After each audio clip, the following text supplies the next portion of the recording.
பரபரப்பான அந்த helicopter shot அப்போ நான் இருக்கேன். அந்த அந்த டைமில் நான் கீழே இருந்தேன். அப்போ அதே மாதிரி சொன்னாங்க, டூப் போட்டு பண்ணிக்கலாம் அப்படின்ற மாதிரி சொன்னாங்க. அன்றைக்கி வந்து இவங்க 2 பேருமே வந்திருந்தாங்க, அண்ணியும் வந்திருந்தாங்க. அன்றைக்கி செட்டுக்கு ஒரு அம்பாசடர் காரில் வந்தாங்க, நல்லா ஞாபகம் இருக்குது. அன்றைக்கி அந்த பர்டிகுலர் ஷூட் அப்போ அவங்க இல்லைன்னு நினைக்கிறேன். அப்போ மட்டும் சொல்லிட்டாங்க வந்து, நீங்கள் வந்து அன்னிக்கிட்ட மட்டும் டூப் போட்டுதுன்னு சொல்லிவிடுங்க அப்படின்னு சொல்லிட்டு சொன்னாங்க. இல்லை கேப்டன் வேணாம், மாஸ்டர் ராக்கி ராஜேஷ்னு நினைக்கிறேன், அவர் சொன்னார் நான் வந்து டூப் போட்டு எடுத்துக்கலாம் அப்படின்னு. ஏன் டூப்புக்கும் ஒரு உயிர் தான், அவனுக்கு மட்டும் 2 உயிராக இருக்குது அப்படின்னாரு. அதான் அவ்வளோ பக்கத்தில் இருந்து எந்த மைக்கும் கேமராவும் இல்லாமல் காதால் கேட்கும்போது ஒரு பெரிய மிரட்சி உண்டாயிடுச்சு, ஒரு மரியாதை உண்டாயிடுச்சு. அதுக்கப்புறம் அந்த ஷாட் அவரே பண்ணார். ரொம்ப கஷ்டம், நீங்கள் நினைக்கிற மாதிரி கிடையாது.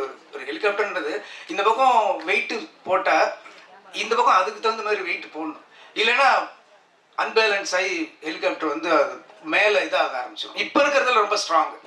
அந்த மாதிரி இருக்கும்போது கேப்டனோட வெயிட்டை மெஷர் பண்ணி அதுக்கு தகுந்த மாதிரி இந்த பக்கம் ஒரு வெயிட் வச்சு அதை பேலன்ஸ் பண்ணி இங்கேருந்து போனால் நீங்கள் ஒரு 20 அடிக்கு மேலே தான் அவர் கேப்டன் தெரியும். அதுக்கப்புறம் போனால் ஒரு உருவம் தெரியும். இங்கேருந்து ஒரு ஜூம் எவ்வளோ ஃபாலோ பண்ண முடியுமோ அவ்வளோதான் தெரியும், அதுக்கு மேலே தெரியாது.